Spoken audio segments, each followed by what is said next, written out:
ပါရမီဆိုတာမြင့်မြတ်သူတို့ရဲ့အလုပ်မြင့်မြတ်တဲ့အလုပ်ပါရဆိုရင်နိဗ္ဗာန်တည်းဟူသောတစ်ဖက်ကန်းကိုရောက်စေတတ်ရစေတတ်တဲ့အလုပ်အဲ့ဒါကိုပါရမီလို့ခေါ်တာနော်အဲ့ဒီမြင့်မြတ်တဲ့အလုပ်ပါရမီကဘယ်နှပါရှိတော့10ပါးတဲ့ဒါနံသီလင်္စနိက္ခမံပညာဝိရိယပင်စမံခန္တီသစ္စာအဋိဌာနမေတ္တုပိက္ခာတိမာတတဒါနရဲ့သီလရဲ့နိက္ခမရဲ့ပညာရဲ့ဝိရိယရဲ့၅ခုခန္တီသစ္စာအဋိဌာန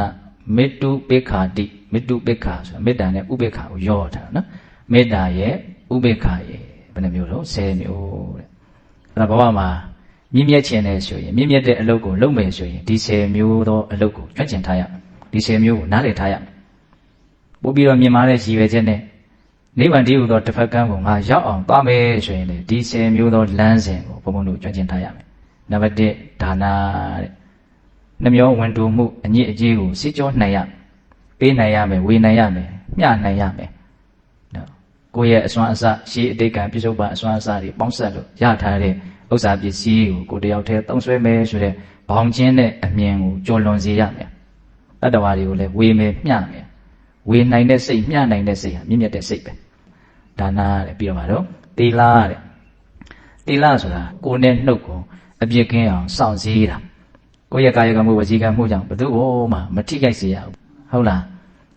းဒါနံသီလင်္စနိက္ခမံဟောနိက္ခမဆိုတာထွက်မြောက်ကြောင်းတရားလို့အဓိပ္ပာယ်ရတယ်ဟုတ်လားအကုသိုလ်သဘောကနေကုသိုလ်သဘောဖြစ်အောင်လုပ်ရင်အဲ့ဒါနိက္ခမဖြစ်တော့တာပဲသူကနားလည်ရမယ်နော်ဒီဥစ္စာလေးကိုနိက္ခမဆိုရင်တောထွက်တာလို့ဘောင်းချင်းချင်းလေးနားလည်ထားလို့မပြည့်စုံဘူးခုထိုင်နေရင်လည်းနိက္ခမဖြစ်အောင်လုပ်လို့ရတယ်ပြောရင်ကုသိုလ်တရားမှန်သမျှအလုံးဟာနိက္ခမပဲသူညှဉ်းနှွမ်းမှုကနေဖြူစင်မှုတွေကိုထွက်သွားတာပေါ့နော်ဒီနေကြနေရာလေးကညှဉ်းနှွမ်းတယ်စိတ်ကလေးကနေကြနေရာလေးကညှဉ်းနှွမ်းတယ်ဟုတ်လားအဲ့ဒါကိုဘုန်းဘုန်းတို့ကဖြူစင်မှုတွေကိုရှေ့ရှုပြီးတော့ထွက်နိုင်အောင်လုပ်တယ်အနှစ်သာရရှိထွက်နိုင်ဖို့လိုတယ်နော်ညှဉ်းနှွမ်းမှုကနေဖြူစင်မှုတွေကိုထွက်တယ်ပူလောင်မှုကနေငြိမ်းအေးမှုတွေကိုထွက်တယ်လှုပ်ရှားမှုကနေငြိမ်သက်မှုတွေကိုထွက်တာရှုပ်ထွေးမှုကနေရှင်းလင်းမှုတွေကိုထွက်တာမလီကောင်းတယ်နော်အဲ့ဒါပါတော့နိက္ခမဒါနံသီလင်္စနိက္ခမံပညာဝီရိယပင်စမံပညာတဲ့ပညာဆိုတာတဘာဝတရားတွေရဲ့အကြောင်းကိုပိုက်ခြားဝေဖန်ပြီးတော့အသေးစိတ်မှန်မှန်ကန်ကန်သိတာကိုပညာလို့ခေါ်တာအလွန်မြတ်နိုးစရာကောင်းတဲ့တဘာဝတရားတစ်ခုယရနာလို့မြတ်စွာဘုရားဟောတယ်နော်ပညာနရဏံရတနံလူသားတွေရဲ့လောကမှာတန်ဖိုးအကြီးဆုံးယရနာပဲတဲ့ပညာဟုတ်လားပညာဆိုတာတော့အချင်းအကြောင်းအကျိုးကိုသိတာတခုခုဖြစ်တာကိုတွေ့ဒါဘာကြောင့်ဖြစ်တာစဉ်းစားဒါကြောင့်ဘာဆက်ဖြစ်နိုင်လဲဆိုတာကိုလည်းစဉ်းစားအဲ့ဒါဘာတော့ပညာအကြောင်းအကျိုးကိုသိတာနော်ဒါနံသီလင်္စနိက္ခမံပညာဝိရိယတဲ့ဟော၅ခုမြောက်ကမြင့်မြတ်ခြင်းတဲ့လူဟာကြိုးစားရမယ်မကြိုးစားလို့မရအောင်ငါလုပ်မယ်ဒီလုပ်ငန်းကိုလုပ်မယ်ဒီစိတ်ရှိရတယ်နော်တကယ်လည်းပဲဘုန်းတော်ကနော်ဒါနလည်းကြိုးစားမှဖြစ်တာသီလလည်းကြိုးစားမှဖြစ်တာနိက္ခမလည်းကြိုးစားမှဖြစ်တာပြောရရင်ဘယ်ကုသိုလ်ပဲဖြစ်ဖြစ်ကြိုးစားမှရတာဒီတိုင်းနေလို့ဘာမှရလာတယ်ဆိုတာမရှိဘူးဒါကြောင့်ပြောတာလေးတခုကောင်းတယ်ပေါ်လာတယ်နော်ချင်းသေးကြီးကစွန့်လိုက်တာသူ့မှာတခါလဲခေါင်းအာဗလာလည်းပြည်တယ်ခြေထောက်မှာလည်းပဲခြေသေးကြီးတွေလက်သေးကြီးတွေလည်းပါတယ်သူ့ရဲ့လက်ရဲ့တတော်မှာဆိုရင်ဝတ်ထားတဲ့အာကြီးတခုပါသေးတယ်နော်အလုံးမလည်းပဲအသက်အပုတ်ကျွမ်းကျင်တဲ့သားကောင်ကိုဘလို့သားကောင်မဖြစ်ဖြစ်မိအောင်ဖမ်းနိုင်တယ်ဒါပေမဲ့အိပ်ပျော်နေတဲ့ချင်းသေးကြီးရဲ့ပါဇက်တဲကိုဘယ်သားကောင်မှအလိုလျောက်ဝင်မလာဘူးတဲ့ဟုတ်လားကျုပ်တို့လည်းပဲအစွမ်းတွေရှိတယ်လုံနိုင်စွမ်းတွေရှိတယ်မြင့်မြတ်နိုင်စွမ်းတွေရှိတယ်သို့တော်ဝရိယမရှိဘူးအိပ်ပျော်နေတဲ့ချင်းသေးကြီးလိုဖြစ်နေမယ်ဆိုရင်ဘလောက်အစွမ်းရှိဘယ်သားကောင်မှလည်းကဝင်မလာဘူးတဲ့ဟုတ်လားကောင်းတယ်နော်ဒါကြောင့်ဘုန်းတော်မြင့်မြတ်ခြင်းဘာလို့မလို့ကြိုးစားရမယ်ကြိုးစားလို့မရအောင်ဟုတ်လားဒါနံသီလင်္စနိက္ခမံပညာဝိရိယပင်စံမှာပြီးတော့မှတော့ခန္တီသစ္စာအဋိဌာနခန္တီဆိုတာမှာတော့သိခံနိုင်တာ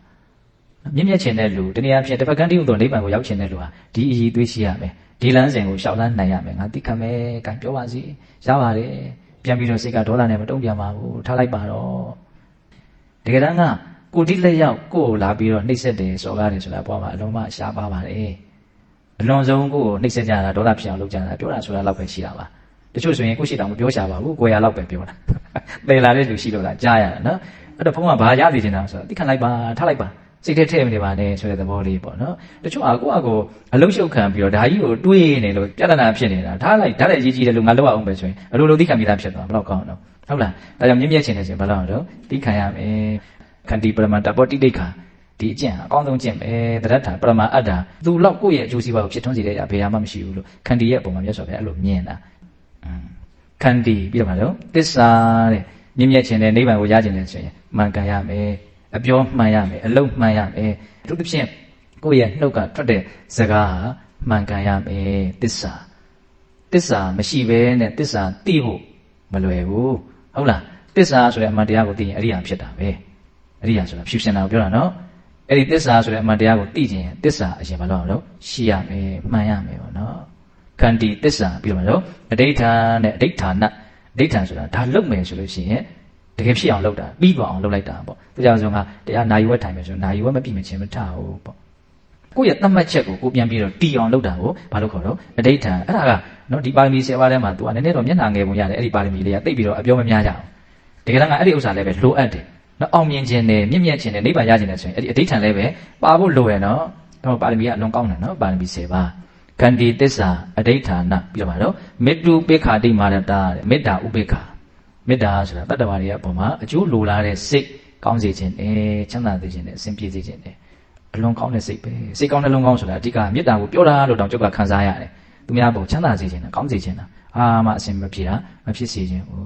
အဲ့ဒီစိတ်ကလေးကအမွန်မြတ်တယ်နော်အဲ့တော့ခဏခဏကိုယ်စိတ်ထဲဖြစ်အောင်လုပ်ရင်ငြိမ်းအေးပြီးတော့လူကဘယ်လိုဖြစ်လာလဲဆိုတော့ဒေါသကြောင့်အလိုမကျမှုကြောင့်ဖြစ်တယ်လှုပ်လက်ခတ်မှုတွေပူလောင်မှုတွေအများကြီးလျော့နေဟုတ်လားဒါကြောင့်မြင့်မြတ်ခြင်းတယ်ဆိုရင်မေတ္တာကိုလည်းဘုံဘုံတို့နားလည်ပြီးတော့ကျွမ်းကျင်အောင်လုပ်တတ်ရမယ်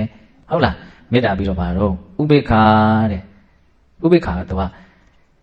မြင့်မြတ်တဲ့လေးလျူရှုမှုပညာနဲ့ရှင်တဲ့လေးလျူရှုမှုဥပေက္ခကတော့အလွန်ညီမျှတဲ့သဘောဘက်လိုက်မှုဘာမှမရှိဘူးသူက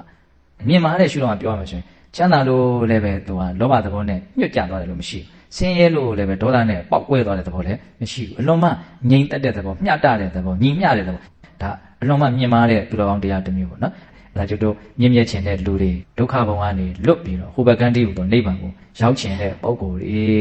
ဒီပါရမီ10ပါးကိုရောက်စေတတ်တဲ့လမ်းစဉ်အနေနဲ့သဘောပေါက်ပြီးတော့ဘာလို့မလို့ဖြစ်ကျင့်ကြရမယ်ပေါ့နော်